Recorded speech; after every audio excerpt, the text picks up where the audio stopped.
Hello students, welcome to the video lecture on theory of computation. So today we are going to see the next topic, that is epsilon NFA. So we have already seen this classification of finite automata. Our finite automata is divided mainly into two types, that is, one is finite automata with output and another is finite automata without output. So the finite automata without output, it is again divided into these three types, that is deterministic finite automata, then non-deterministic finite automata and epsilon NFA. So up till now we have seen deterministic finite automata and non-deterministic finite automata. So today we are going to see this epsilon NFA.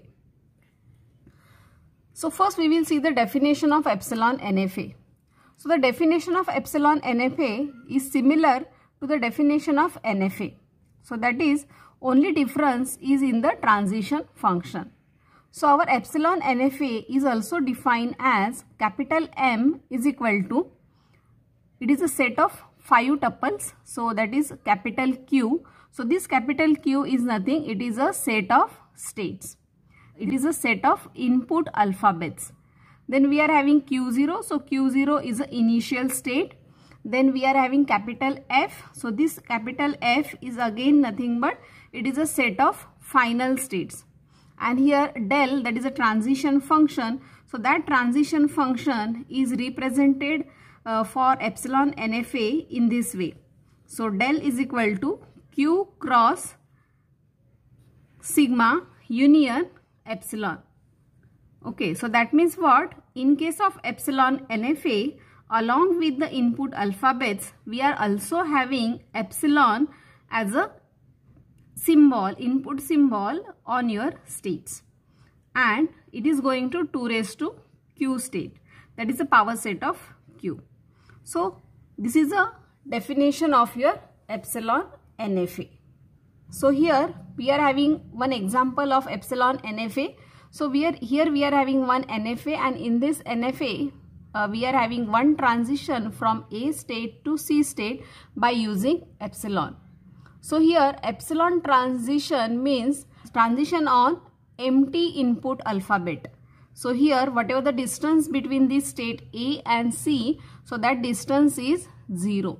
That means whatever the path is there from this A state to C state, so that path is of length 0. Okay, so that means the distance between these two states is 0. So any finite automata with epsilon move is always an NFA. But we know that in case of DFA, we don't have this epsilon move. Okay. So why this epsilon NFA is required?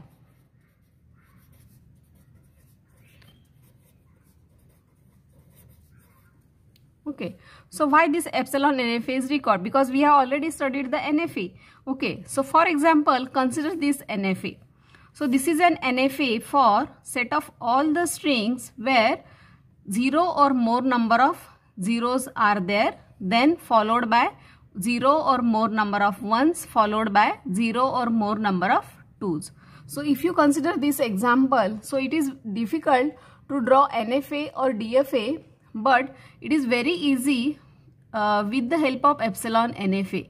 So here in this case what we are going to do, we are dividing our problem into a sub problem, and we are drawing NFA for the separate sub problem, and these sub problems we are combining by using epsilon.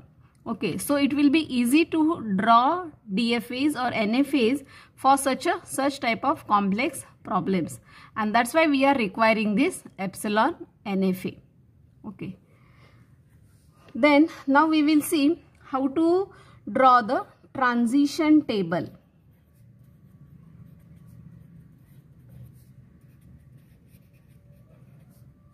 State transition table. Okay, so as we know that on this side we are having whatever the number of states are there, so that is Q0, Q1 and Q2 is there, and on this side we are having the input alphabet. So here input alphabets are 0 and 1, along with we are having one more input alphabet, that is epsilon.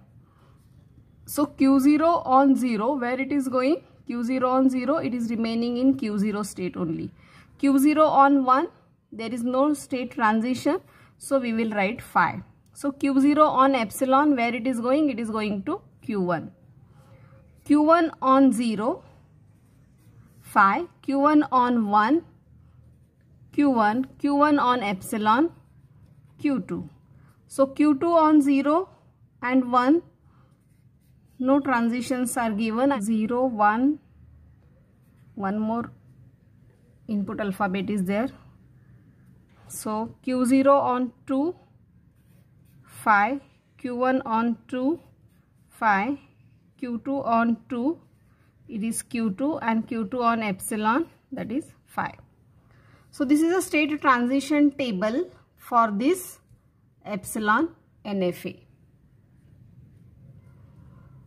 So epsilon closure. So epsilon closure is nothing but set of all the states, set of all states having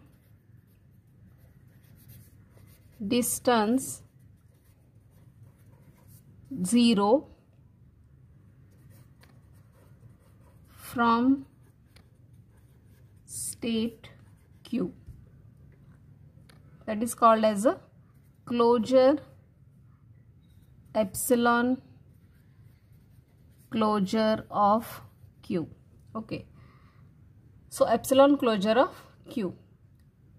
So here, suppose we want to find out the epsilon closure of the epsilon closure of this particular NFA.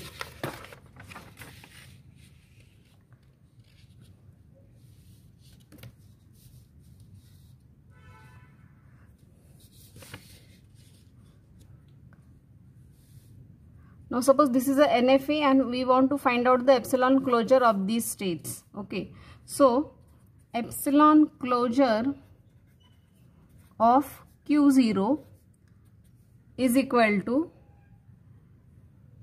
epsilon closure of Q0 is nothing but, it is a set of all the states having distance 0 from this state. Okay, so every state is at distance 0. So that's why in epsilon closure of Q0, that particular state will be there. Means whatever, because it is at a distance of 0. So Q0 is there. So again Q0 on epsilon, where it is going? It is going to Q1.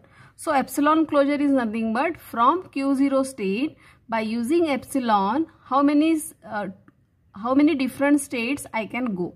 So I can go to Q1 state, so Q1 will be there. I can go to Q2 state, so Q2 will also be there. Now same way, if I want to find out epsilon closure of Q1, so because every state is at distance 0, so that state will be included, that is Q1 will be there, and from Q1 by using epsilon I can go to Q2.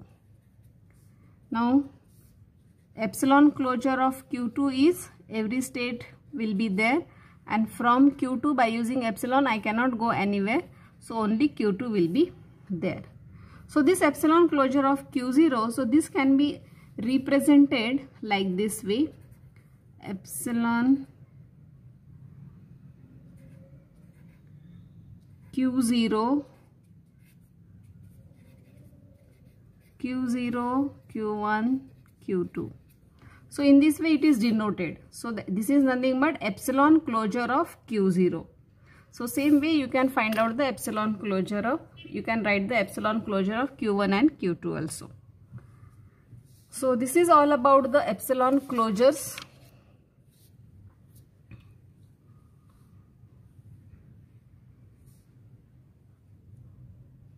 So hope you have understood this. If you have any questions or doubts, then write it in comment section. Thank you. Thank you for watching the video. Enjoy learning.